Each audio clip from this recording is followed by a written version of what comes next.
уважаемые читатели, и я бы хотела вас спросить пожелания к дню нашего города.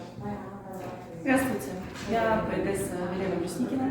Хотела бы пожелать, я очень люблю наш город, Караганду, и хотела бы пожелать ей процветания, чтобы она расширялась все больше и больше, становилась все краше и краше, взращивала все новые и новые таланты.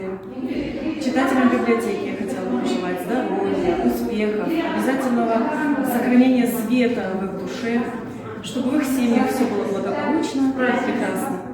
Я к этому году написала стихотворение, если можно, я его зачитаю. Это признание в любви моему замечательному любимому городу. Моя Караганда, мой славный город, тебе хочу признаться, я в любви. Я здесь когда-то счастлив был и молод, хоть счастлив и сейчас, но мчатся дни.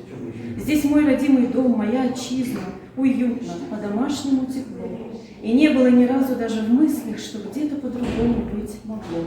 Гордишься ты своим углем природным, гостеприимством славишься сполна, и многонациональным народом здесь вперемешку праздники всегда. Тобою много взрощено талантов, которые в других теперь краях сверкают, словно яркие бриллианты, и вспоминают о родных степях. Друг друга знают все через кого-то, живут мои родители, друзья. По обустройству здесь кипит работа, и летом, и под снегом января. Вот Ленин смотрит в сторону так долго, а Бай стоит, прижав к груди тетрадь.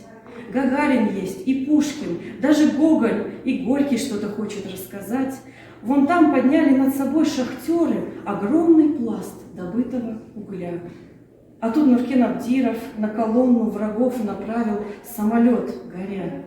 Жабаеву есть памятник, и Цою, пред Акиматом есть Бухар Жирау, и Казыбек Би машет нам рукою, великих нам свершений пожелав.